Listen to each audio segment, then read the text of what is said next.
안녕하세요. 저는 올해 76인 김용식이라고 합니다. 지금은 서울 근교에 있는 한 요양원에서 지내고 있어요. 이렇게 낯선 분들 앞에서 제 이야기를 털어놓게 될 줄은 정말 몰랐습니다. 하지만 요즘 마음이 너무 복잡해서요. 누군가에게라도 제 속마음을 털어놓고 싶었거든요. 혼자 속으로만 사귀기에는 너무 답답했습니다. 저는 평생 가족을 위해서만 살아왔어요. 40해 동안 한 공장에서 성실하게 일하면서 자식 셋을 대학까지 보냈습니다. 그게 제 인생의 전부였어요. 다른 건 바라지도 않았습니다. 장남 태수는 지금 48이고 차남 현수는 46, 그리고 막내딸 미영이는 43입니다. 이 아이들을 키우느라 정말 고생 많이 했어요. 밤낮 없이 일하면서도 행복했습니다. 자식들이 잘 되는 게 저희 부부의 유일한 꿈이었거든요. 아내와 저는 정말 성실하게 살았어요. 월급쟁이였지만 한 푼이라도 아껴서 자식들 교육비를 마련했습니다. 야근도 마다하지 않았고 주말에도 부업을 해서 돈을 벌었어요. 자식들 앞에서는 힘든 내색 한 번 안 했습니다. 그런데 지금은 어떻게 됐을까요? 사랑하는 아내는 5년 전에 세상을 떠났고 저는 3년 전부터 이곳 요양원에서 살고 있어요. 처음에는 자식들이 걱정되어서 권유한 거라고 생각했습니다. 혼자 살기엔 건강도 많이 안 좋아졌고 집안일도 점점 버거워졌거든요. 그래서 자식들 말을 듣고 순순히 이곳에 들어왔어요. 자식들이 효도하고 싶어하는 마음이라고 여겼습니다. 처음 몇 달은 정말 괜찮았어요. 일주일에 한 번씩은 누군가 면회를 왔고 명절 때면 온 가족이 모여서 정말 즐거웠습니다. 손주들도 할아버지 보러 자주 왔었고요. 그때만 해도 이게 행복한 노후구나 싶었어요. 그런데 언제부터인가 뭔가 달라지기 시작했습니다. 한 달에 한 번 오던 면회가 2달에 한 번이 되고 나중에는 몇 달씩 얼굴을 보지 못하게 됐어요. 전화를 해도 바쁘다며 급하게 끊어버리고요. 나중에 시간 될 때 다시 전화드릴게요라고 하고는 연락이 없었습니다. 요양원비도 자꾸 늦어지기 시작했어요. 처음에는 깜빠먹었나 보다 했는데 나중에는 몇 달씩 밀리는 일이 생겼습니다. 개인용품이나 간식 살 용돈을 부탁해도 요양원에서 다 주는 거 아니에요? 라며 시큰둥하게 반응했어요. 다른 입소자분들은 자식들이 정기적으로 오셔서 함께 식사도 하고 외출도 하시는데 저만 혼자 있는 모습이 너무 창피했습니다. 명절에도 아무도 오지 않아서 직원분들이 안쓰러워하는 눈빛을 받을 때면 정말 서러웠어요. 특히 추석이나 설날 같은 날이면 다른 어르신들은 가족들과 함께 나가시는데 저는 혼자 요양원에 남아 있어야 했습니다. 그럴 때마다 마음이 너무 아팠어요. 이게 내가 받을 대접인가 싶었습니다. 더 속상한 건 손주들도 점점 멀어진다는 거예요. 예전에는 할아버지를 그렇게 따르던 아이들이 이제는 저를 기억하는지도 의문스러워요.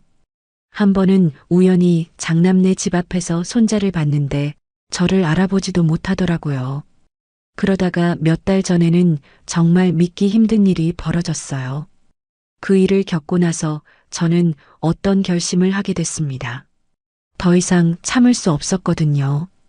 이대로 살다가는 정말 아무도 기억하지 않는 사람이 될 것 같았어요. 평생을 자식들만을 위해 살아온 제가 이런 대접을 받아야 하는 건지 정말 모르겠어요. 제가 뭘 잘못했는지도 모르겠고요. 아니면 이게 모든 부모들의 숙명인 걸까요?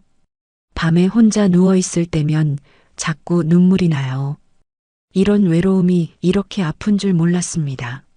가족들 중에서 가장 외로운 사람이 바로 저인 것 같아요. 함께 살았던 그 시절이 그냥 꿈이었나 싶기도 하고요. 하지만 처음부터 이런 건 아니었거든요. 우리도 한때는 정말 행복한 가족이었어요. 자식들이 어릴 때는 아빠 아빠 하며 따라다녔고 제가 퇴직하면 달려와서 안기곤 했었거든요. 대학 졸업하고 취직할 때도 그렇게 고마워했어요. 결혼할 때도 아버지 덕분이라며 눈물을 흘렸고요. 그때는 정말 자식들이 자랑스러웠습니다. 내가 잘 키웠구나 하는 뿌듯함도 있었고요. 그 모든 시간들이 지금 이 순간을 만들어낸 것 같아요. 돌이켜보면 참 많은 일들이 있었습니다. 힘들 때도 있었고 기쁠 때도 있었어요. 그런데 지금 생각해보니 그 모든 순간들이 더욱 소중하게 느껴지네요. 지금부터 그 이야기를 차근차근 들려드리고 싶어요. 제가 23이던 해였어요. 고등학교만 겨우 마치고 시골에서 서울로 올라왔습니다. 집안이 워낙 어려워서 대학은 꿈도 못 꾸던 시절이었거든요. 아버지는 농사를 지으셨는데 가뭄이 들면 그 해는 완전히 망했어요. 어머니는 남의 집 일을 도우며 근근히 생계를 이어가셨고요. 형제가 5이나 되다 보니 제가 맏이로서 집안을 일으켜 세워야 한다는 생각뿐이었습니다.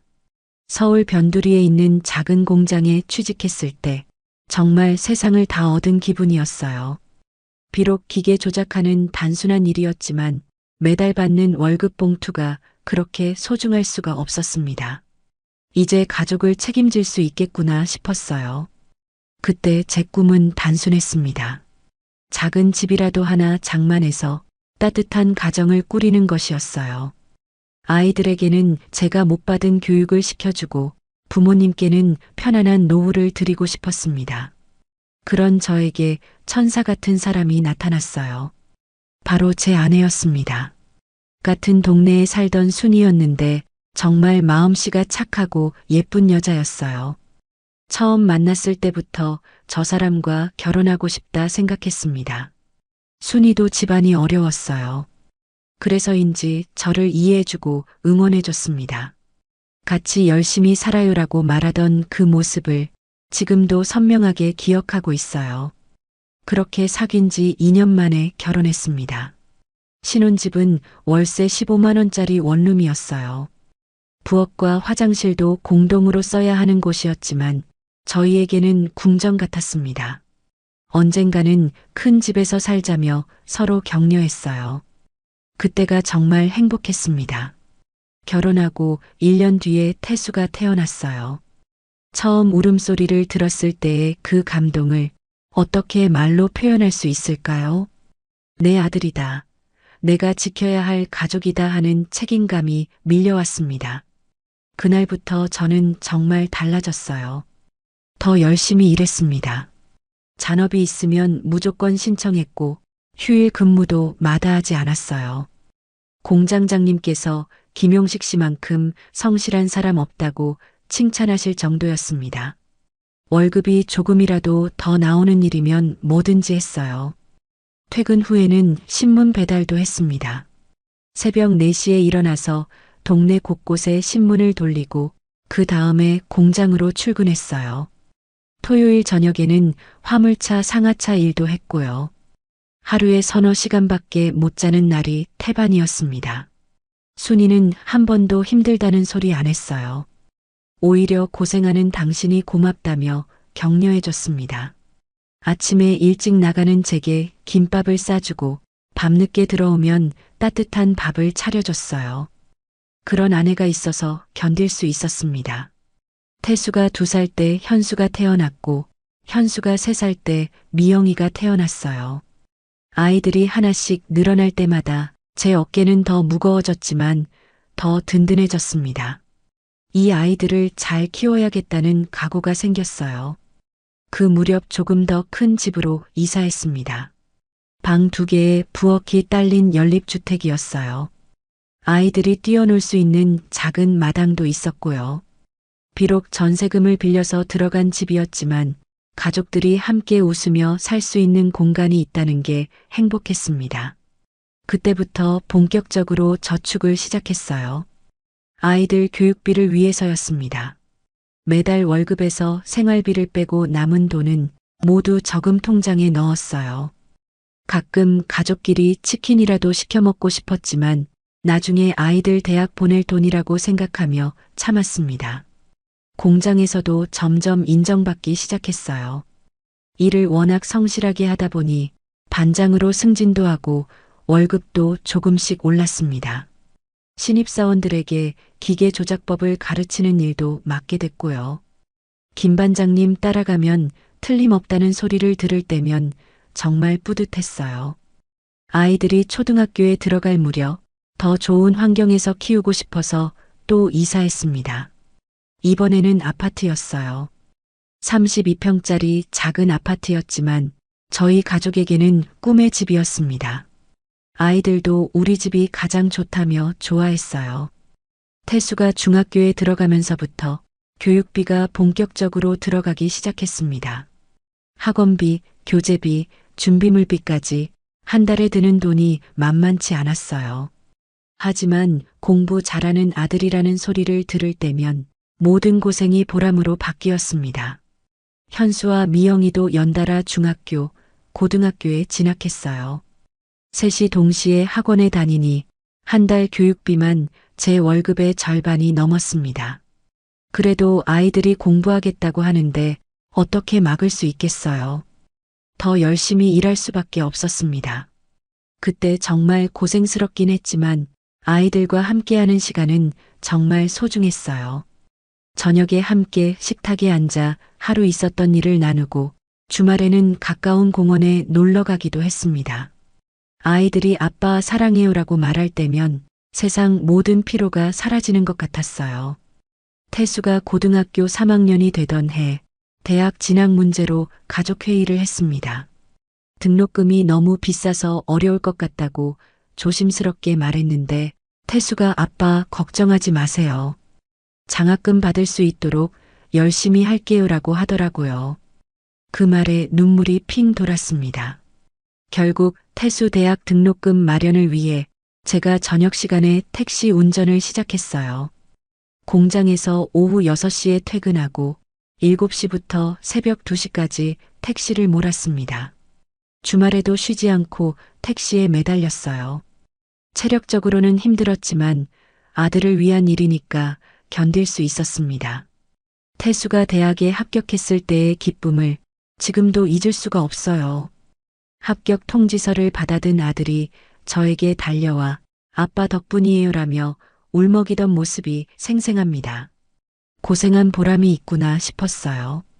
현수도 이어서 대학에 진학했고 미영이까지 대학교에 들어갔습니다.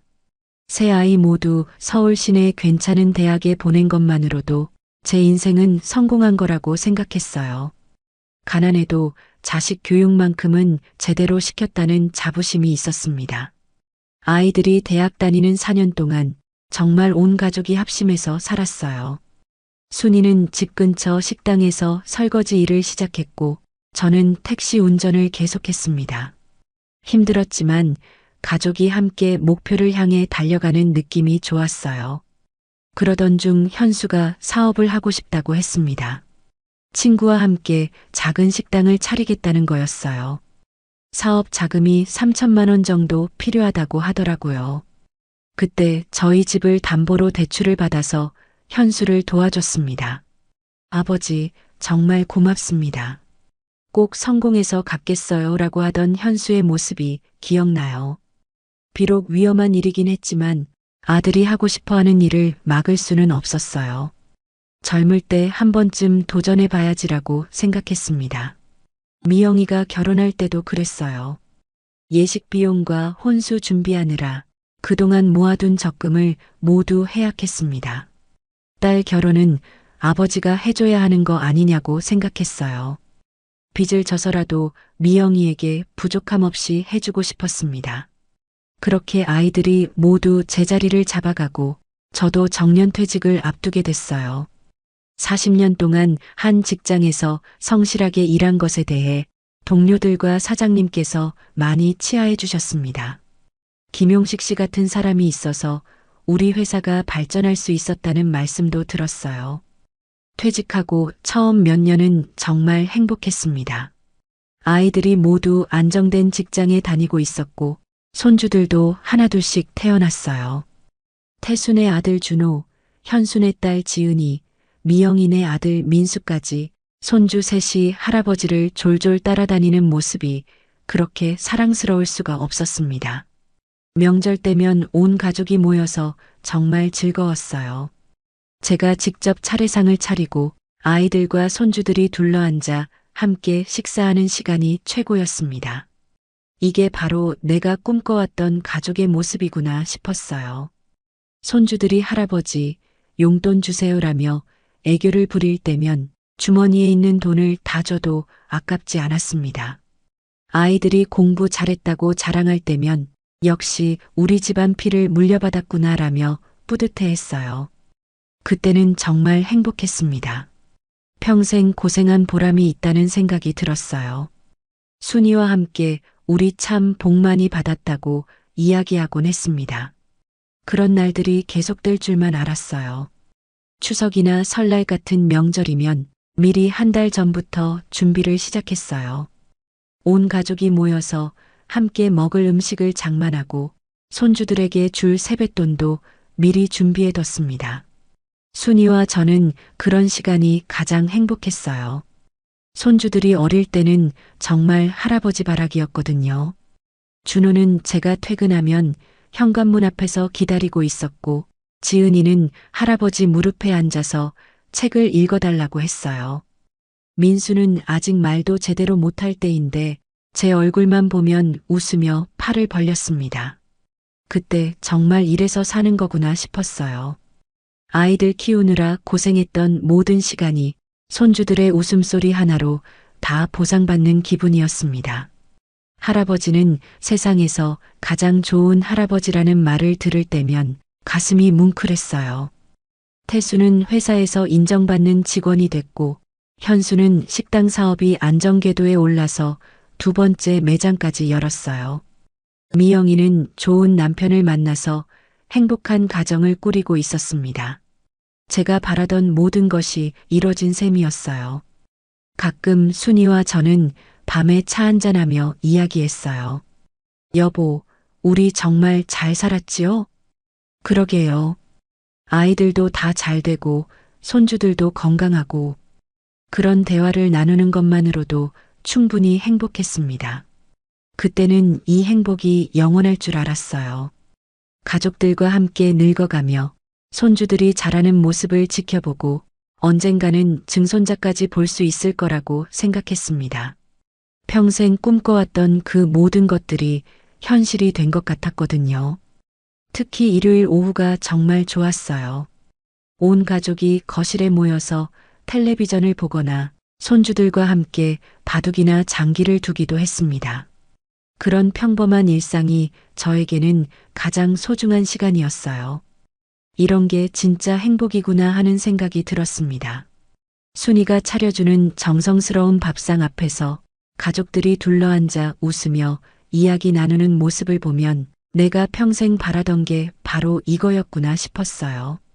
아이들 하나하나가 건강하게 자라서 각자의 길을 잘 찾아가는 모습이 정말 자랑스러웠습니다. 그때는 정말 완벽한 가정이었어요.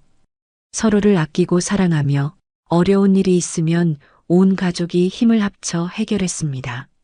그런 가족이 있다는 것 자체가 저에게는 최고의 재산이었어요. 그 행복이 영원할 줄만 알았는데, 하지만 지금 돌이켜보니 그때가 제 인생에서 가장 빛나던 시절이었던 것 같아요. 모든 것이 완벽했고 가족들의 웃음소리가 집안을 가득 채우던 그 시간들이요. 정말 소중한 시간들이었습니다. 그때는 그런 일상이 당연한 줄만 알았는데 지금 생각해보니 얼마나 귀한 날들이었는지 모르겠어요. 그런 행복한 기억들이 있어서 지금의 힘든 시간도 견딜 수 있는 것 같습니다. 순이가 세상을 떠난 건 5년 전 봄이었어요. 갑작스러운 뇌출혈이었는데 병원에서 3일 정도 의식을 잃고 있다가 그만. 정말 믿을 수가 없었습니다. 어제까지도 멀쩡히 아침밥을 차려주던 사람이 하루아침에 세상을 떠나다니요. 그날 밤 장례식장에서 아이들이 다 와서 울면서 위로해줬어요. 아버지, 너무 슬퍼하지 마세요. 엄마도 아버지가 힘들어 하시는 걸 원하지 않으실 거예요. 그때는 정말 자식들이 고마웠습니다. 함께 슬퍼해주는 가족이 있다는 게 위안이 됐어요. 장례를 치르고 나서도 아이들이 번갈아 가며 집에 와서 챙겨줬습니다. 태수는 주말마다 와서 청소도 해주고 현수는 반찬을 사다 놓고 갔어요. 미영이는 빨래를 가져가서 해다 주기도 했고요. 이래서 자식이 있는 거구나 싶었습니다. 하지만 시간이 지나면서 제 몸이 점점 말을 듣지 않기 시작했어요. 아내가 없으니까 제대로 된 끼니를 챙겨 먹지 못했고 집안일도 제대로 할 수 없었습니다. 무릎도 아프고 허리도 아픈데 병원에 혼자 가기도 힘들었어요. 그러던 어느 날 현수가 조심스럽게 말했습니다. 아버지, 혼자 계시기 너무 힘드시죠? 요양원에서 지내시는 게 어떨까요? 거기서는 간병도 해주고 식사도 챙겨주니까 훨씬 편하실 거예요. 처음에는 깜짝 놀랐어요. 요양원이라니 그런 곳은 정말 갈 곳 없는 사람들이 가는 줄 알았거든요. 하지만 아이들이 좋은 곳으로 알아봤다며 아버지 건강을 생각해서 하는 말이라고 하더라고요. 미영이도 요즘 요양원은 정말 좋아졌대요라며 동조했습니다. 태수가 직접 몇 군데 요양원을 알아봤다고 했어요. 시설도 깨끗하고 직원분들도 친절하고 같은 또래 어르신들과 함께 지내시면 덜 외로우실 거예요. 그렇게 말하는 아이들을 보니 정말 저를 걱정해서 하는 말 같았습니다. 솔직히 망설여졌어요. 평생 살던 집을 떠나서 낯선 곳에서 살아야 한다는 게 쉽지 않았거든요. 하지만 아이들이 그렇게 권하는데 거절하기도 어려웠습니다. 자식들이 나를 생각해서 하는 말이겠지 싶었어요. 결국 서울 근교에 있는 한 요양원을 보러 갔어요. 시설은 정말 깔끔했고 직원분들도 친절하게 안내해 주셨습니다. 방도 1인실로 준비해 주겠다고 하시더라고요. 여기서 지내시면 편하실 거예요 라는 말에 마음이 조금 움직였습니다. 태수가 아버지, 한 번만 시도해 보세요 라고 했어요. 불편하시면 언제든지 나오시면 되니까요. 현수도 저희가 자주 찾아뵐게요 라고 약속했고 미영이는 일주일에 한 번은 꼭 올게요 라고 했습니다. 그런 말들을 듣고 나니 그래도 될 것 같았어요. 요양원비는 한 달에 180만 원이었습니다. 제 연금과 적금 이자로는 조금 부족했지만 아이들이 나머지는 저희가 보태드릴게요 라고 했어요. 아버지가 편안하게 지내시는 게 최우선이에요 라는 말에 정말 고마운 마음이 들었습니다. 그렇게 3년 전 가을에 이곳으로 들어왔어요. 집에서 가져온 옷가지와 사진 몇 장, 그리고 아내가 쓰던 화장대 거울을 가져왔습니다. 아이들이 짐을 옮겨주면서 아버지, 여기서 건강하게 지내세요 라고 했어요. 처음 몇 달은 정말 좋았습니다. 일주일에 한 번씩은 누군가가 면회를 왔어요. 태수는 토요일 오후에 와서 함께 산책도 하고 현수는 일요일에 와서 바둑도 뒀습니다. 미영이는 평일 저녁에 와서 이런저런 이야기를 나눴고요. 손주들도 가끔 따라왔어요. 준호가 할아버지, 학교에서 상 받았어요 라며 자랑하고 지은이는 그림을 그려서 가져와 벽에 붙여줬습니다. 민수는 할아버지 무릎에 앉아서 동화책을 읽어달라고 했어요. 그때는 정말 잘 왔구나 싶었습니다. 추석 때는 온 가족이 다 와서 요양원 식당에서 함께 식사를 했어요. 다른 입소자분들이 부러워할 정도였습니다. 김용식님은 자식 복이 정말 많으시네요 라는 말을 들을 때면 가슴이 뿌듯했어요. 요양원 생활에도 점점 적응이 됐습니다. 같이 계신 어르신들과도 친해졌고 식사도 규칙적으로 하게 됐어요. 간병사분들도 잘 돌봐주시고 의사 선생님도 정기적으로 진료해 주셨습니다. 이런 게 편안한 노후구나 싶었어요. 그런데 언제부터인가 뭔가 달라지기 시작했어요. 일주일에 한 번씩 오던 면회가 2주에 한 번 정도로 줄어들었습니다. 전화를 드려도 바쁘다며 급하게 끊는 일이 많아졌고 약속을 잡자고 해도 다음에 시간 될 때라고 미뤘어요. 처음에는 아이들도 바쁘겠지 하고 이해했습니다. 태수는 회사 일이 많다고 했고 현수는 사업이 바빠서 시간이 없다고 했어요. 미영이는 아이들 돌보느라 힘들다고 하더라고요. 그럴 수 있지. 이해해야지 하고 넘어갔습니다. 하지만 한 달에 한 번도 힘들어하는 모습을 보니 조금씩 서운한 마음이 들기 시작했어요. 다른 입소자분들은 자식들이 일주일에 한두 번씩 오는데 저만 한 달에 한 번 보기도 어려우니까요. 왜 우리 아이들만 이렇게 바쁠까 싶었습니다. 그러던 중 설날에 충격적인 일이 있었어요. 명절이니까 당연히 아이들이 올 줄 알았는데 아무도 오지 않았습니다. 전화를 걸어봐도 연결이 안 되거나 받아도 지금 바빠서 못 갈 것 같아요라고 하더라고요. 다른 어르신들은 가족들과 함께 외출을 하는데 저만 혼자 요양원에 남아 있어야 했어요. 직원분이 가족분들 연락이 안 되세요? 라고 물어보시는데 너무 창피해서 곧 올 거예요 라고 대답했습니다. 하지만 결국 아무도 오지 않았어요. 그날 밤 정말 많이 울었습니다. 내가 뭘 잘못했을까? 왜 아이들이 이럴까? 계속 그런 생각만 들었어요. 평생 자식들만을 위해 살아왔는데 명절에도 얼굴 한번 보러 오지 않다니. 며칠 후 태수에게 전화를 걸어서 물어봤어요. 설날에 왜 아무도 안 왔니? 그랬더니 그날 처가 쪽 행사가 있었어요 라고 하더라고요.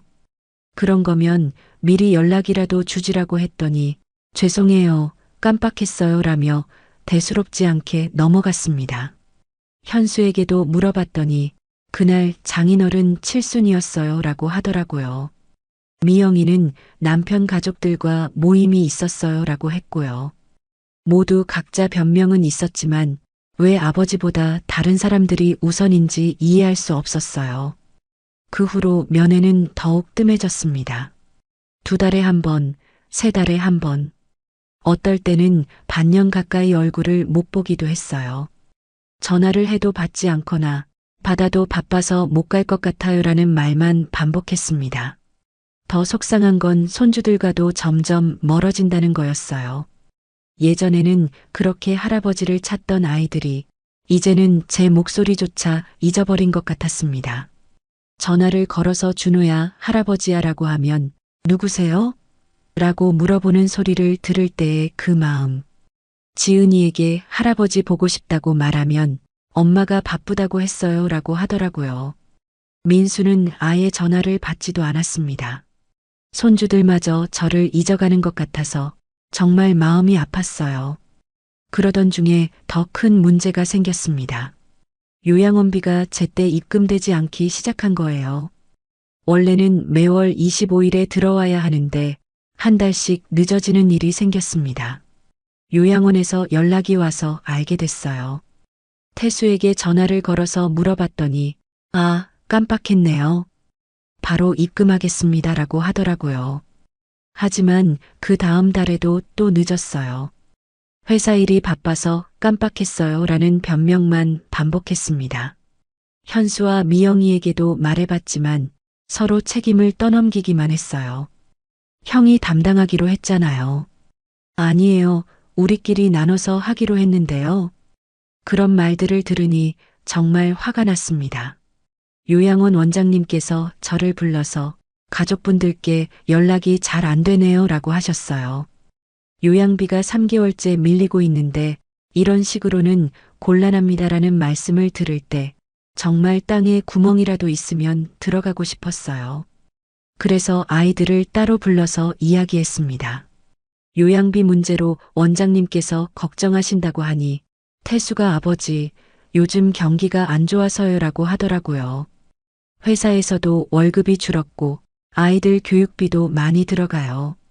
현수도 사업이 어려워서 빚까지 생겼어요 라고 했고 미영이는 남편 수입이 불안정해서 힘들어요 라고 하더라고요. 모두 각자 어려운 사정이 있다고 하니 그럼 어떻게 하지 싶었습니다. 그때 태수가 충격적인 말을 했어요. 아버지, 좀 더 저렴한 곳으로 옮기시는 게 어떨까요? 여기는 너무 비싸잖아요. 현수도 맞아요. 월 100만 원 정도 하는 곳도 많던데요 라고 동조했습니다. 저는 깜짝 놀랐어요. 여기서 적응도 다 했는데 왜 옮겨야 하지? 처음에는 아버지 편의를 생각해서 좋은 곳으로 하자고 했잖니? 그렇게 물어봤더니 그때와 지금은 상황이 달라졌어요 라고 하더라고요. 미영이가 아버지도 이해해 주세요 라고 했어요. 요즘 정말 어려워서 저희도 최대한 노력하고 있는데 한계가 있어요. 그런 말을 들으니 정말 서러웠습니다. 결국 더 저렴한 요양원으로 옮겨야 하나 고민했어요. 하지만 여기서 친해진 어르신들도 있고 직원분들도 저를 잘 알아주시는데 새로운 곳에 적응하기가 쉽지 않을 것 같았습니다. 나이 76에 또 새로운 환경에 적응해야 한다니. 그래도 자식들이 어렵다고 하니 어쩔 수 없이 알아보자고 했어요. 하지만 마음은 정말 무거웠습니다. 내가 자식들에게 짐이 되고 있구나. 그런 생각이 자꾸 들었어요. 더 속상한 건 용돈 문제였어요. 개인용품이나 간식을 사고 싶어서 용돈을 좀 주면 안 되겠니? 라고 부탁했더니 태수가 요양원에서 다 주는 거 아니에요? 라고 하더라고요. 굳이 따로 사서 드실 필요가 있어요? 현수는 아버지, 요즘 정말 여유가 없어요라고 했고 미영이는 한 달에 얼마나 드시려고 하세요? 라고 물어보더라고요. 그냥 5만 원 정도만. 이라고 했더니 그것도 부담스러워요라는 대답이 돌아왔습니다. 다른 입소자분들은 자식들이 월 10만 원, 20만 원씩 용돈을 주는데 저는 5만 원도 받기 어렵다니 정말 초라한 기분이었어요. 간병사분이 김용식님 용돈 받으셨어요? 라고 물어보실 때마다 고개를 숙이고 아직요라고 대답해야 했습니다. 어떨 때는 다른 어르신들이 우리 아들이 용돈을 또 보내줬네라며 자랑하시는 소리를 들으면 정말 부러우면서도 창피했어요. 우리 아이들은 왜 이럴까? 내가 뭘 잘못했을까? 그런 생각만 계속 들었습니다. 제 생신날에도 아무도 오지 않았어요. 다른 어르신들은 생신에 가족들이 와서 케이크도 가져오고 함께 사진도 찍는데 저는 혼자 보내야 했습니다. 직원분이 오늘 생신이시죠? 축하드려요라고 하시는데 웃으며 고맙습니다라고 대답하는 게 힘들었어요. 그날 밤 태수에게 전화를 걸어봤어요. 오늘이 아버지 생신인데 기억하니? 아, 그러게요. 깜빡했네요. 생신 축하드려요. 그게 끝이었어요. 케이크도 선물도 면회도 없었습니다. 현수와 미영이에게도 같은 이야기를 했지만 반응은 비슷했어요.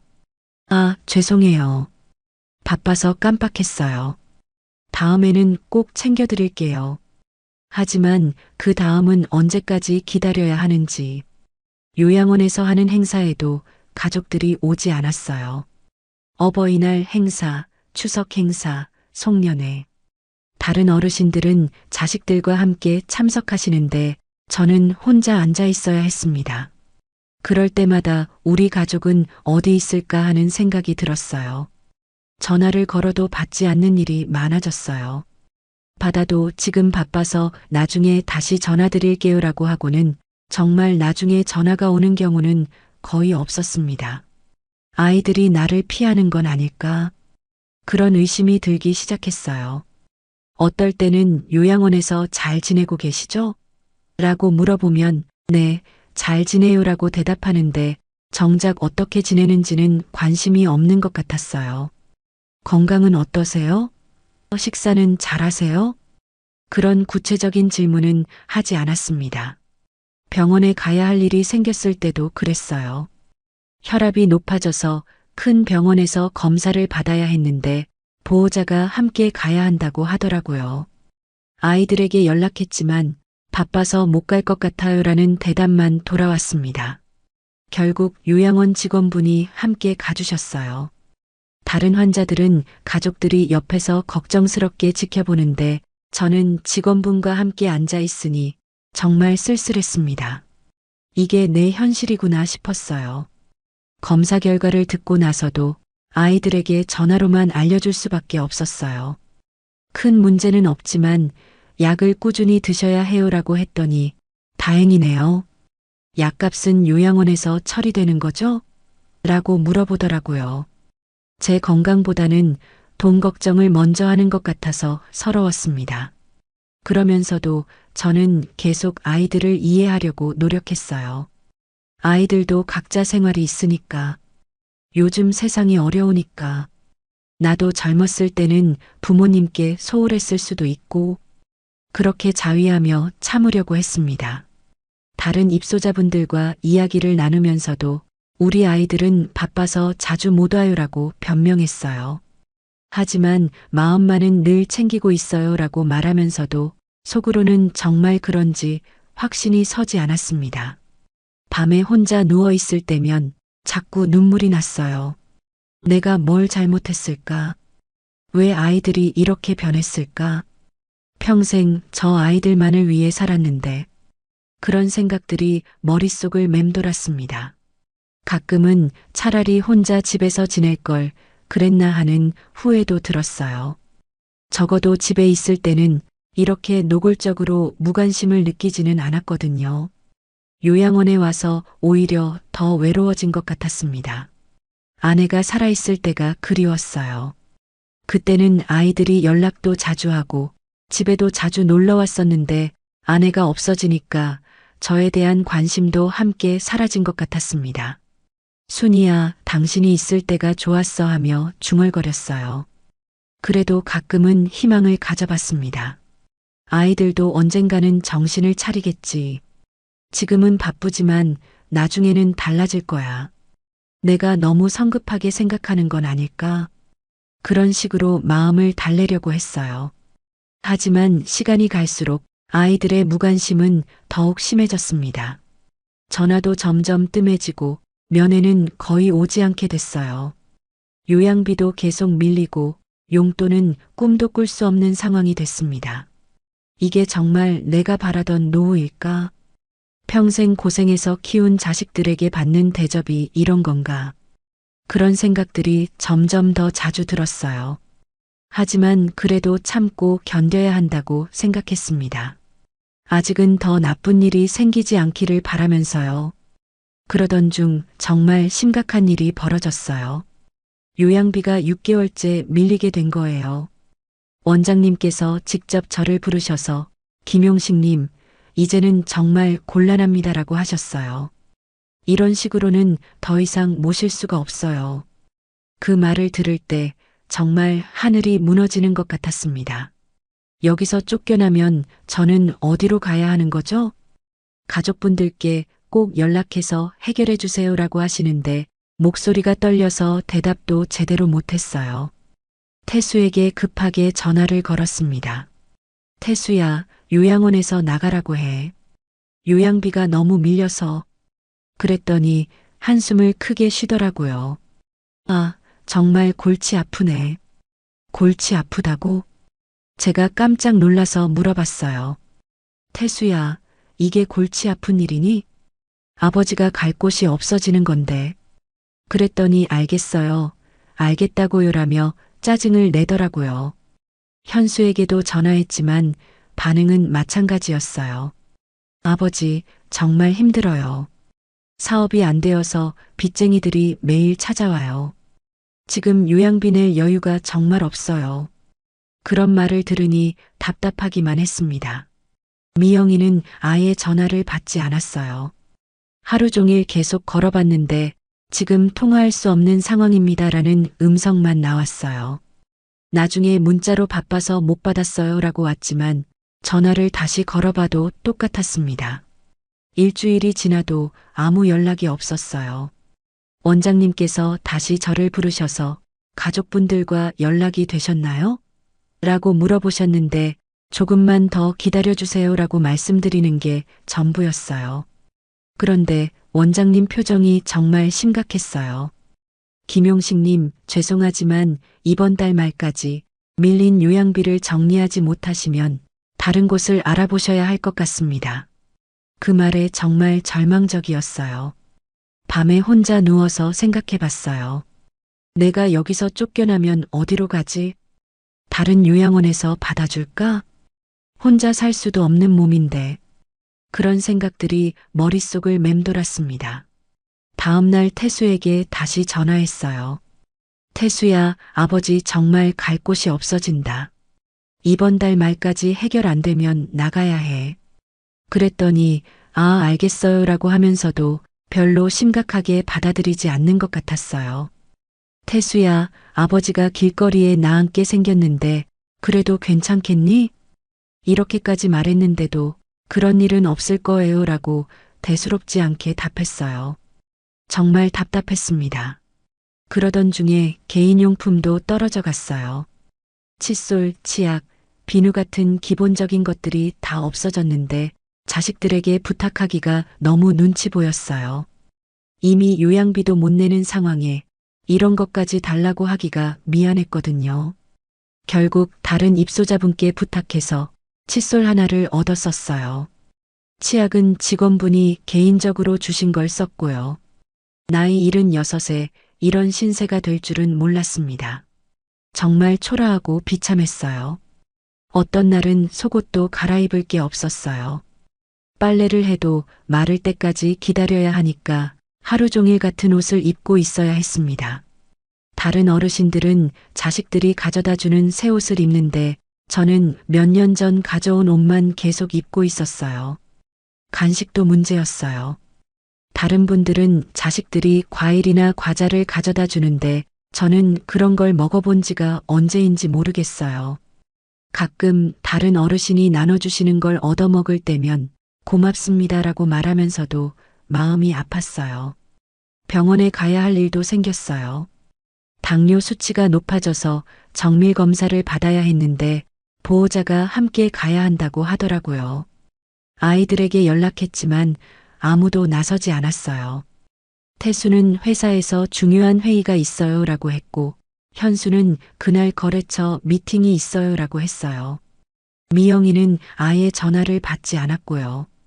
결국 또 요양원 직원분이 함께 가주셨습니다. 검사 받는 동안 옆에서 기다려주시는 직원분을 보니 정말 미안하고 고마웠어요. 제 자식도 아닌데 이렇게까지 해주시다니. 우리 아이들은 뭐 하는 거지? 그런 생각이 계속 들었습니다. 검사 결과 당뇨약을 추가로 복용해야 한다고 했어요. 약값이 한 달에 15만 원 정도 든다고 하더라고요. 아이들에게 연락해서 당뇨약 값이 필요하다고 했더니 또 돈이에요? 라는 반응부터 나왔어요. 현수가 아버지, 요즘 정말 여유가 없어요. 그 약을 꼭 드셔야 하는 거예요? 라고 물어보더라고요. 제가 의사 선생님이 꼭 드시라고 했단다라고 하니 좀 더 저렴한 약은 없어요? 라고 하더라고요. 미영이는 아버지, 다른 병원에서 처방받으면 좀 더 싸지 않을까요? 라고 했어요. 자기 아버지 건강보다 돈 걱정을 먼저 하는 모습을 보니 정말 마음이 아팠습니다. 그런데 더 충격적인 일이 생겼어요. 어느 날 새벽에 갑자기 가슴이 아파서 응급실에 실려간 적이 있었어요. 요양원에서 119를 불러서 병원으로 갔는데 보호자 연락이 필요하다고 하더라고요. 간병사분이 태수에게 전화를 걸었는데 지금 잠자는 시간인데요? 라고 하더라고요. 아버님이 응급실에 계세요라고 했더니 아, 그래요? 내일 아침에 연락 주세요라고 하고 끊었어요. 현수에게도 전화했지만 받지 않았고 미영이는 새벽에 왜 전화해요? 라며 화를 내더라고요. 결국 간병사분이 혼자서 모든 걸 처리해 주셨어요. 자식들은 아무도 오지 않았습니다. 다행히 큰 문제는 아니었어요. 과로와 스트레스 때문이라고 하더라고요. 하지만 그 밤 응급실에서 혼자 누워 있을 때 정말 외롭고 서러웠습니다. 내가 죽어도 아이들은 모를 거구나 싶었어요. 다음 날 아침에 태수가 전화를 걸어왔어요. 아버지, 괜찮으세요? 라고 물어보더라고요. 어제 응급실에 갔다며? 마치 남의 일처럼 담담하게 말하는 투조였어요. 태수야, 아버지가 혼자서 얼마나 무서웠는지 아니? 이렇게 말했더니 아, 그런 일로 새벽에 전화하면 어떻게 해요? 다들 잠자는 시간인데. 그런 말을 듣고 정말 할 말이 없었어요. 현수와 미영이도 비슷했어요. 아버지, 괜찮으시다니 다행이네요 라고 하면서도 왜 새벽에 연락했느냐며 불편해 하더라고요. 응급 상황이었으니까 어쩔 수 없었잖니라고 했지만 별로 이해하려 하지 않았어요. 그 후로 6개월 동안 아무도 면회를 오지 않았어요. 전화도 거의 하지 않았고 제가 걸어도 받지 않는 경우가 대부분이었어요. 명절이 지나가고 제 생신도 지나갔지만 아무도 기억하지 않는 것 같았어요. 다른 입소자분들이 김용식님, 요즘 자식분들 안 오시네요? 라고 물어보시면 바빠서 그래요라고 대답했지만 속으로는 정말 부끄러웠어요. 내가 뭘 잘못했기에 이런 대접을 받아야 하지? 어떤 날은 정말 견디기 어려웠어요. 다른 어르신이 우리 아들이 또 용돈을 보내줬네라며 기뻐하시는 걸 보면 마음이 찢어지는 것 같았어요. 같은 자식인데 왜 이렇게 다를까? 밤에 혼자 있을 때면 자꾸 생각이 났어요. 태수가 어릴 때 아파서 병원에 데려갔던 일, 현수가 대학 등록금 때문에 울던 일, 미영이가 결혼식에서 아버지 고마워요라고 했던 일. 그때는 정말 나를 사랑한다고 생각했는데 어디서부터 잘못된 걸까? 내가 너무 잘해줘서 당연하게 생각하는 건가? 아니면 정말 내가 짐이 된 건가? 그런 생각들이 머릿속을 떠나지 않았어요. 요양원 직원분들도 제 상황을 다 아시니까 가끔 조심스럽게 가족분들과 연락은 되세요? 라고 물어보셨어요. 그럴 때마다 네, 괜찮아요 라고 대답했지만 목소리가 떨리는 걸 숨길 수 없었어요. 어느 날은 정말 한계점에 도달한 것 같았어요. 요양비는 8개월째 밀리고 퇴소 통보도 받았는데 아이들은 여전히 알겠어요 라는 말만 반복했어요. 정말 이대로 길거리에 나앉게 되는 건가 싶었어요. 그러던 중 정말 결정적인 일이 벌어졌어요. 태수가 갑자기 요양원으로 왔는데 얼굴 표정이 정말 차가웠어요. 아버지, 이야기 좀 해요. 그렇게 말하면서 원장실로 가자고 하더라고요. 원장님께서 자리를 비켜주시고 태수와 단둘이 앉게 됐어요. 무슨 일이니? 라고 물어봤더니 태수가 한숨을 크게 쉬더라고요. 그리고는 정말 충격적인 말을 했어요. 아버지, 솔직히 말씀드릴게요. 요즘 저희가 정말 힘들어요. 아버지 요양비 때문에 집안이 거의 파산 직전이에요. 그 말에 깜짝 놀랐어요. 그렇게까지 어려운 줄 몰랐는데 아버지가 몰랐을 리 없잖아요. 그동안 계속 말씀드렸는데 태수의 목소리가 점점 차가워졌어요. 솔직히 이제 그만 좀 해주시면 안 될까요? 그만이라니 뭘 그만하라는 거니? 제가 당황해서 물어봤어요. 그랬더니 태수가 정말 믿을 수 없는 말을 했어요. 아버지, 이제 그만 죽어주시면 안 될까요? 그 순간 정말 귀를 의심했어요. 뭐라고? 죽어달라고? 제가 떨리는 목소리로 다시 물어봤어요. 아, 표현이 좀 직설적이었네요. 하지만 정말이에요. 아버지가 계속 이렇게 사시면 저희 가족이 다 망해요. 태수가 태연하게 말하더라고요. 태수야, 내가 정말 내 아들이니? 제가 믿을 수 없어서 물어봤어요. 아버지를 낳아준 사람한테 어떻게 그런 말을 할 수 있니?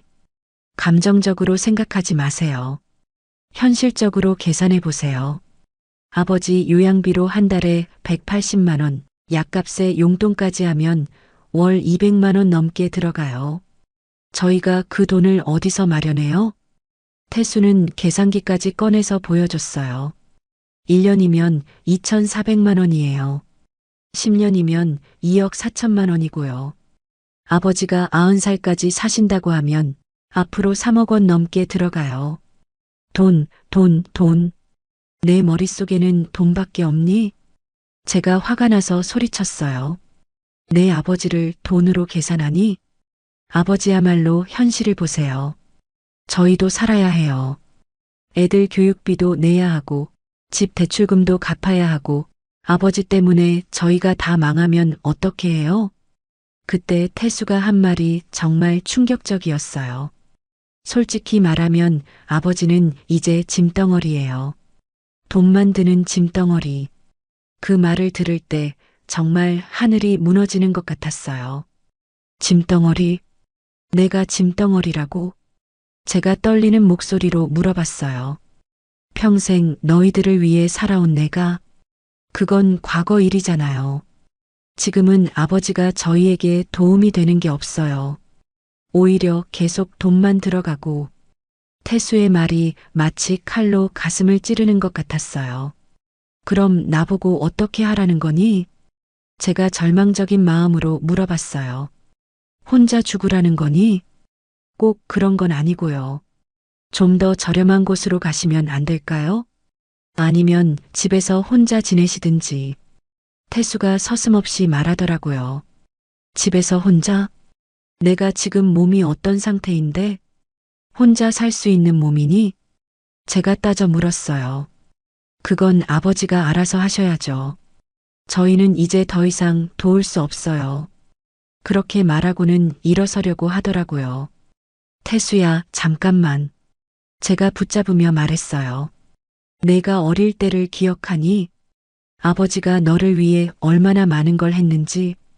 그때는 그때고 지금은 지금이죠. 과거에 연연하지 마세요. 태수의 목소리에는 정말 감정이 없었어요. 마치 남 얘기하듯이 차갑더라고요. 내가 대학 다닐 때 아버지가 택시 운전까지 했던 거 잊었니? 밤새워 일해서 등록금 마련했던 거 말이야. 아, 그런 얘기 이제 그만해요. 지겹다고요. 태수가 짜증을 내며 말했어요.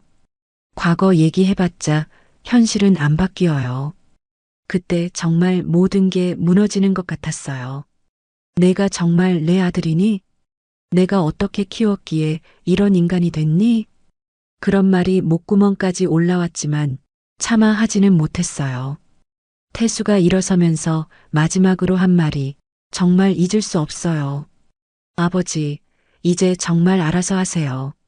저희는 더 이상 못 도와드려요. 현실을 받아들이시고 적당한 선에서 정리하시기 바랍니다. 정리? 뭘 정리하라는 거니?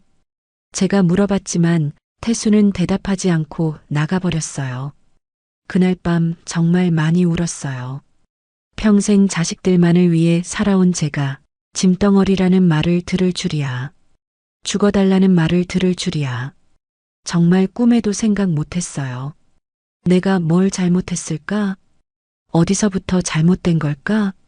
그런 생각만 계속 들었어요. 자식들을 너무 사랑했던 게 잘못이었나?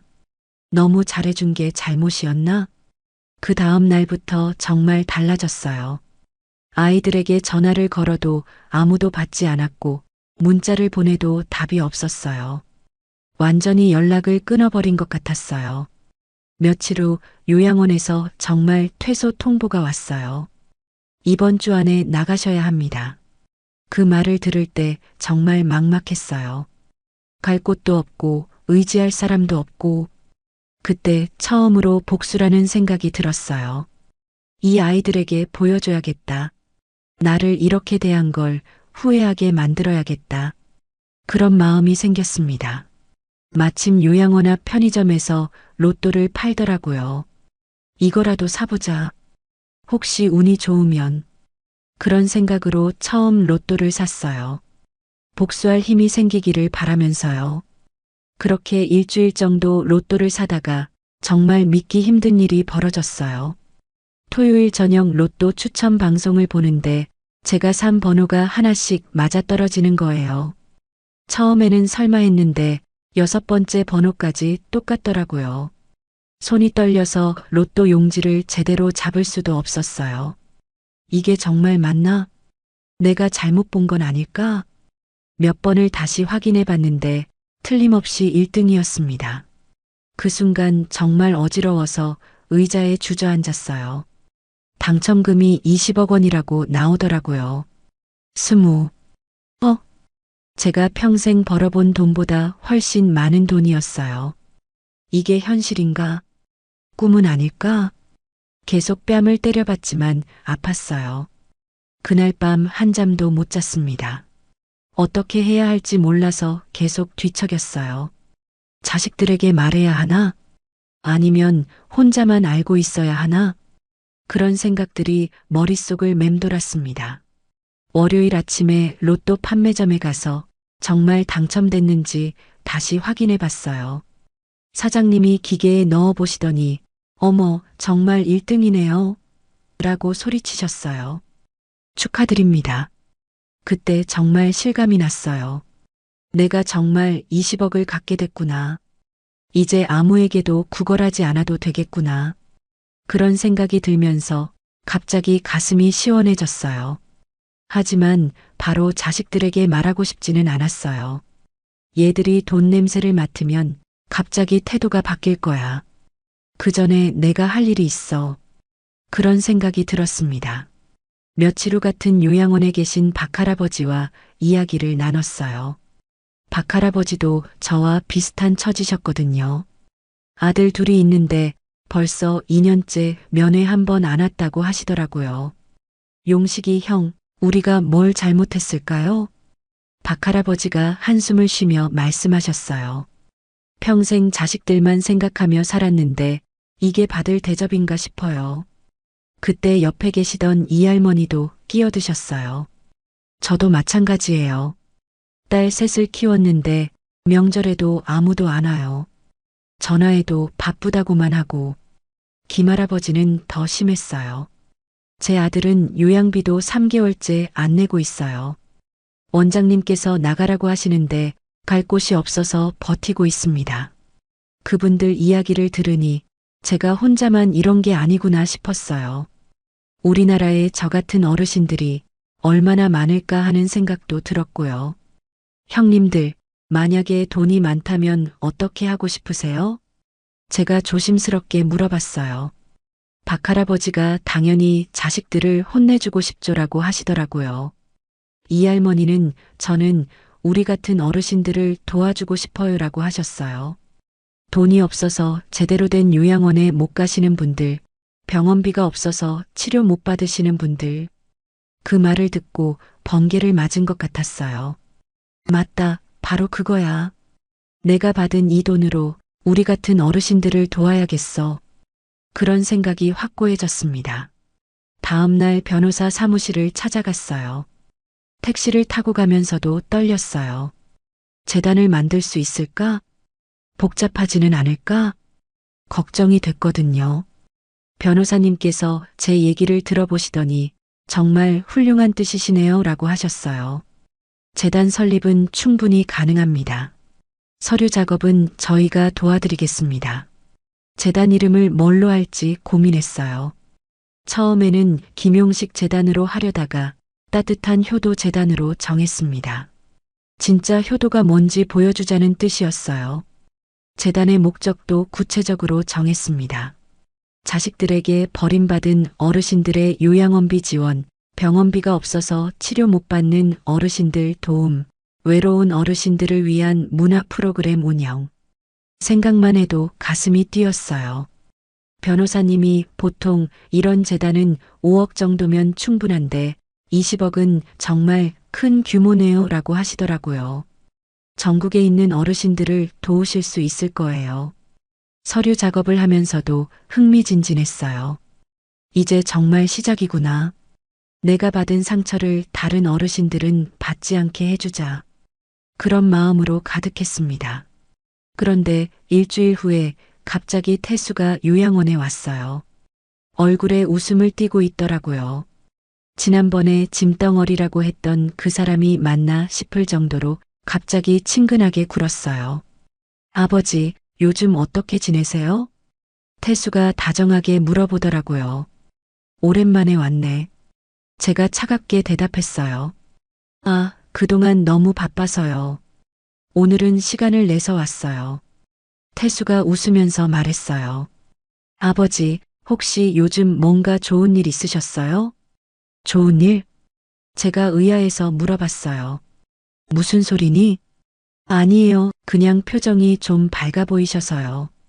태수가 눈치를 보며 말했어요.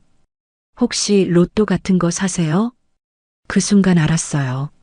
어떻게든 소문이 났구나. 아마 로또 판매점에서 입이 나부렸나 보다. 태수의 태도 변화가 이상했거든요. 왜 갑자기 로또 얘기를 하니? 제가 떠보듯이 물어봤어요. 그냥 궁금해서요. 태수가 어색하게 웃었어요. 그 다음 날 현수도 왔어요. 그리고 그 다음 날에는 미영이까지. 3년 동안 거의 오지 않던 아이들이 갑자기 매일 번갈아 가며 오는 거예요. 아버지, 좋은 요양원으로 옮기시는 게 어떨까요? 현수가 제안했어요. 여기보다 훨씬 좋은 곳이 있대요. VIP실도 있고 개인 간병사도 붙여드릴 수 있고요. 미영이는 아버지, 용돈도 매달 드릴게요라고 했어요. 지금까지 못 드려서 죄송했어요. 앞으로는 충분히 드릴게요. 정말 뻔뻔하더라고요. 지난번에 짐덩어리라고 했던 게 엊그제 일인데 갑자기 이렇게 친근하게 구니까 역겨웠어요. 돈 냄새가 났나 보다 싶었습니다. 며칠 더 지나자 확실해졌어요. 태수가 아버지, 혹시 최근에 큰 돈이 생기셨어요? 라고 직접 물어보더라고요. 동네에서 소문이. 무슨 소문? 제가 모른 척 했어요. 아니에요. 그냥 궁금해서요. 태수가 당황하며 말했어요. 그때 정말 실험해보고 싶었어요. 응, 사실 로또에 당첨됐어. 제가 태연하게 말했어요. 20억 정도. 태수의 눈이 동그래졌어요. 진짜요? 정말이에요? 목소리가 떨리더라고요. 그래, 정말이야. 제가 확인해주자 태수가 갑자기 제 손을 잡았어요. 아버지, 정말 축하드려요. 그 모습을 보니 정말 한심했어요. 돈 앞에서는 이렇게 달라지는구나. 평생 키운 자식이 이런 모습일 줄이야. 현수와 미영이도 소식을 듣고 달려왔어요. 온 가족이 갑자기 화목해진 것처럼 행동했어요. 아버지, 이제 걱정 없이 편하게 지내세요. 최고급 요양원으로 옮기시죠. 하지만 저는 이미 계획이 있었어요. 재단 설립 서류도 거의 마무리됐고 변호사님과 모든 걸 준비해 놨거든요. 이제 마지막 순간만 남았어요. 일주일 후 온 가족이 모인 자리에서 말했어요. 얘들아, 아버지가 할 말이 있어. 모두 기대에 찬 눈으로 쳐다봤어요. 아마 돈 나눠주는 얘기라고 생각했나 봐요. 하지만 제가 한 말은 전혀 달랐습니다. 너희들이 나를 어떻게 대했는지 기억하니? 제가 차분하게 물어봤어요. 요양비를 몇 달씩 밀리게 했고 용돈 5만 원도 아까워했고 응급실에 실려가도 오지 않았지. 아이들의 표정이 굳어졌어요. 그리고 태수야, 나보고 뭐라고 했지? 제가 태수를 똑바로 쳐다봤어요. 짐덩어리라고 했지? 죽어달라고 했고 태수가 당황하며 말했어요. 아버지, 그때는 제가 너무 힘들어서 지금은 상황이 달라졌잖아요. 상황이 달라졌다고? 제가 냉소를 띠며 말했어요. 내가 돈이 생겼으니까 달라진 거지. 돈이 없을 때는 짐덩어리고 돈이 있으면 소중한 아버지니? 미영이가 아버지, 과거 일은 잊어버리세요라고 했어요. 이제 우리 가족 모두 행복하게 살아요. 행복하게? 제가 웃으며 말했어요. 누구를 위한 행복이지? 너희들을 위한 행복? 그때 저는 정말 통쾌했어요. 얘들아, 이 돈으로 재단을 만들기로 했어. 따뜻한 효도 재단이라고 해서 너희들 같은 자식들에게 버림받은 어르신들을 도울 거야. 아이들의 얼굴이 하얗게 질렸어요. 재단이요? 현수가 떨리는 목소리로 물어봤어요. 그럼 저희는? 너희들은? 너희들은 스스로 해결해야지. 제가 단호하게 말했어요. 나보고 짐덩어리라고 했으니까 이제 그 짐덩어리 없이 살아봐. 태수가 급하게 말했어요. 아버지, 제가 잘못했어요. 용서해 주세요. 재단 말고 가족을 위해 써주세요. 이제 와서 잘못했다고? 제가 비웃으며 말했어요. 돈이 없을 때는 왜 그런 말 안 했니? 돈이 생기니까 갑자기 잘못했다고? 미영이가 울먹이며 말했어요. 아버지, 우리도 먹고 살아야 해요. 아이들 교육비도 내야 하고. 그건 너희들 문제야. 제가 냉정하게 말했어요. 나도 너희들 키울 때 그렇게 힘들게 키웠어. 이제 너희들도 알아서 해. 현수가 아버지, 그래도 혈육인데. 라고 했어요. 혈육? 제가 반문했어요. 혈육이 응급실에 실려간 아버지를 외면하니? 혈육이 아버지를 짐덩어리라고 하니? 그때 정말 속이 시원했어요. 평생 받았던 모욕을 다 갚아주는 기분이었어요. 너희들도 언젠가는 늙어. 그때 너희 자식들이 어떻게 대하는지 두고 봐. 일주일 후 재단 설립이 완료됐어요. 지역 신문에도 크게 실렸습니다. 76세 김용식 씨, 20억 전 재산으로 어르신 복지재단 설립. 자식 효도보다 사회 효도 선택. 기자가 인터뷰도 왔어요. 어떻게 이런 결정을 내리셨나요? 라고 물어보더라고요. 진짜 효도가 뭔지 보여주고 싶었어요. 라고 답했습니다. 아이들이 신문을 보고 또 달려왔어요. 이번에는 정말 절망적인 표정이었어요. 아버지, 정말로 다 기부하신 거예요? 태수가 믿을 수 없다는 듯이 물어봤어요. 응, 다 기부했어. 제가 담담하게 대답했어요. 이제 끝났으니까 더 이상 오지 마. 미영이가 아버지, 우리 죽으라는 말씀이에요? 라고 울먹였어요. 죽으라고? 제가 되물었어요. 그 말은 너희들이 나한테 했던 말 아니야? 현수가 마지막으로 애원했어요. 아버지, 다시 생각해 보세요. 재단 철회하고 가족끼리. 가족? 제가 웃으며 말했어요. 가족이면 아버지를 짐덩어리라고 해? 가족이면 요양비도 안 내고 용돈도 안 줘? 그때 정말 후련했어요. 평생 받았던 모든 서러움이 다 해소되는 기분이었어요. 이제 정말 끝이야. 더 이상 너희들한테 기대하지 않을게. 며칠 후 재단 사무실에서 첫 번째 지원자를 만났어요. 78세 할머니셨는데 아들이 요양비를 안 내서 요양원에서 쫓겨날 뻔했다고 하시더라고요. 정말 고마운 분이 계시는군요. 할머니가 제 손을 잡고 우시면서 말씀하셨어요. 어떻게 이런 재단을 만드셨어요? 그 말을 들을 때 정말 뿌듯했어요. 자식들에게서는 한 번도 들어보지 못한 진심 어린 감사의 말씀이었거든요. 두 번째로 만난 분은 81세 할아버지셨어요. 당뇨 합병증으로 수술비가 필요한데 자식들이 돈이 없다며 외면했다고 하시더라고요. 김용식 이사장님, 정말 감사합니다. 할아버지가 눈물을 글썽이며 말씀하셨어요. 이런 분이 계셔서 우리가 사는 거예요. 그런 말들을 들을 때마다 제가 올바른 선택을 했다는 확신이 들었어요. 혈연으로 맺어진 자식들보다 마음으로 맺어진 이분들이 더 진짜 가족 같았어요. 한 달 만에 50명의 어르신을 도왔어요. 요양비 지원, 의료비 지원, 생활비 지원. 그분들의 감사 인사를 받을 때마다 가슴이 뭉클했습니다. 내 인생이 헛되지 않았구나. 이런 일을 하려고 살아온 거구나. 그런 생각이 들었어요. 자식들에게 받지 못한 인정과 사랑을 여기서 충분히 받고 있었습니다. 이제 재단을 운영한 지 1년이 지났어요. 매주 화요일과 금요일에는 재단 사무실을 방문합니다.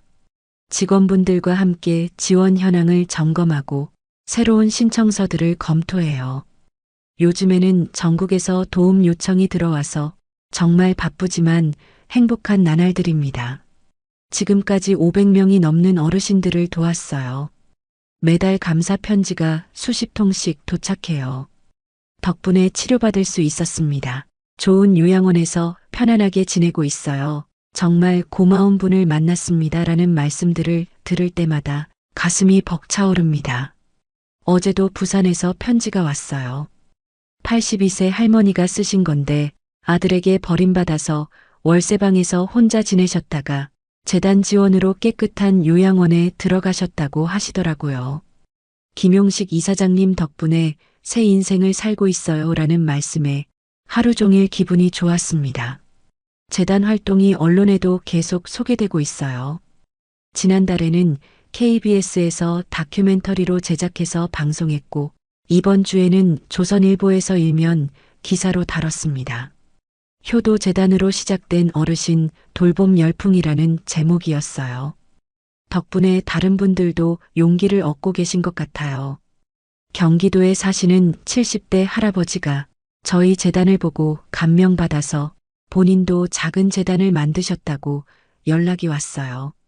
김 이사장님이 길을 열어주셨네요 라고 하시더라고요.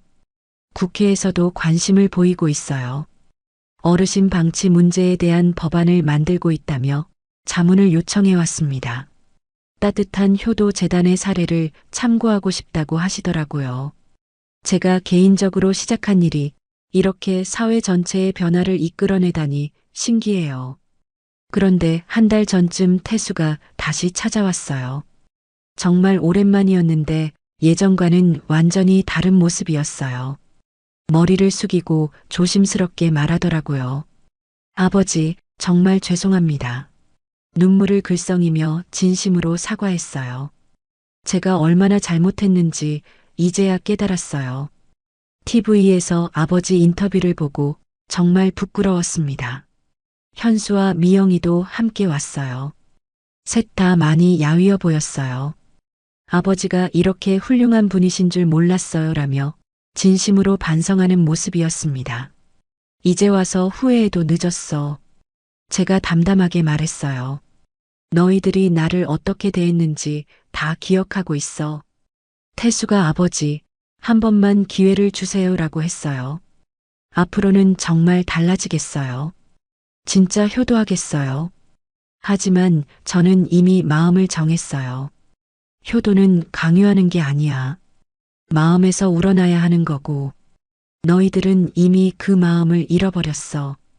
미영이가 아버지, 그래도 가족인데, 라고 울먹였어요. 가족이라는 건 서로 아끼고 사랑하는 사이를 말하는 거야. 혈연만으로는 진짜 가족이 될 수 없어. 그때 정말 깨달았어요. 진정한 가족은 혈연과 상관없다는 걸요. 재단을 통해 만난 어르신들, 직원분들, 자원봉사자들. 이분들이 저에게는 진짜 가족이에요. 매주 목요일에는 재단에서 운영하는 어르신 문화교실에 참석해요. 혼자 계신 어르신들과 함께 서예도 배우고 노래도 부릅니다. 그분들과 함께 웃으며 시간을 보낼 때가 가장 행복해요. 지난주에는 할아버지 할머니 잔치도 열었어요. 자식들에게 소외된 어르신들을 초대해서 함께 식사하고 공연도 관람했습니다. 이런 대접을 받아본 게 언제인지 모르겠어요 라며 눈물을 흘리시는 분들을 보니 정말 보람찼어요. 요양원에 계신 동료 어르신들에게도 자주 말씀드려요. 자식에게만 의존하지 마세요. 우리도 우리만의 길이 있어요. 나이가 들었다고 포기하지 마시고 새로운 시작을 해보세요. 박할아버지는 제 말에 용기를 얻으셨는지 아들과 관계 개선을 시도하고 계세요. 형님처럼 큰일은 못하지만 작은 변화라도 만들어 보겠어요 라고 하시더라고요. 이 할머니는 자원봉사 활동을 시작하셨어요. 나이가 많아도 남을 도울 수 있다는 걸 깨달았어요 라며 정말 생기 있게 지내고 계십니다. 같은 처지의 어르신들께 꼭 말씀드리고 싶어요. 늙었다고 해서 인생이 끝나는 게 아니에요. 오히려 지금이 진짜 자유로운 시간이에요. 자식들 눈치 보지 말고 자신만의 의미 있는 일을 찾아보세요. 베푸는 기쁨이 받는 기쁨보다 훨씬 커요. 저도 평생 받기만 바랐는데 주는 삶을 살아보니 이렇게 행복할 줄 몰랐어요.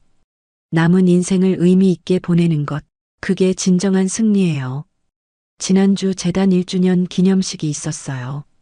전국에서 도움받으신 어르신들이 오셔서 감사 인사를 해주셨어요. 김용식 이사장님 덕분에 새 삶을 살고 있습니다라는 말씀들을 들으니 가슴이 벅찼어요. 그날 밤 혼자 있으면서 생각해 봤어요. 내 인생의 마지막 장이 가장 아름답구나. 평생 자식들만 바라보며 살았는데 이제서야 진짜 의미 있는 일을 하고 있어요. 20억이라는 돈보다 훨씬 큰 것을 얻었어요. 진심으로 고마워하는 사람들, 마음으로 맺어진 새로운 가족들, 그리고 무엇보다 스스로에 대한 자부심이요. 오늘도 재단 사무실에서 새로운 신청서를 봤어요. 부산에 사시는 79세 할아버지인데 아들이 2년째 연락을 끊었다고 하시더라고요. 내일 직접 전화드려서 도움을 약속드릴 예정이에요. 이제 저는 정말 행복해요. 자식들에게 받지 못한 사랑을 다른 곳에서 충분히 받고 있거든요. 혈연보다 진심이 더 소중하다는 걸 이 나이에 깨달았어요. 여러분도 기억하세요. 나이가 들어도 새로운 시작은 가능해요. 포기하지 마시고 자신만의 아름다운 마지막 장을 써보세요. 분명히 후회하지 않을 거예요.